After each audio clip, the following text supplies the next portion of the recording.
do Evangelho é essencialmente uma oferta de perdão, e que essa mensagem tem sido negada nos dias de hoje, está muito claro para nós. Quando a gente ouve as pregações, o que nós temos aí? O que Cristo oferece às pessoas na pregação do Evangelho moderno? Bem-estar emocional, prosperidade financeira, vida saudável. Jesus parece que se torna, antes de ser o nosso Redentor e Salvador, ele se torna uma espécie de grande psicólogo cósmico que ouve as nossas aflições e angústias e está pronto para resolver os nossos problemas de alma. E quando temos a oportunidade de pregar, tudo o que podemos dizer é que Jesus Cristo é a solução para os nossos problemas, sem dizer para os homens que o principal problema do ser humano é exatamente o seu pecado.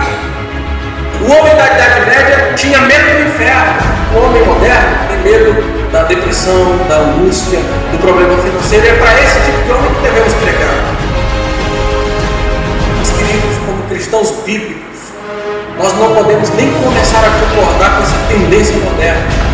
Jesus Cristo nos enviou como proclamadores às nações do perdão dos pecados, porque esse é o principal problema do ser humano e a raiz de todos os demais problemas. Todas as angústias, todos os sofrimentos, todas as dificuldades da alma humana está fundamentada nesse principal problema, a sua relação com Deus. E nós somos pregadores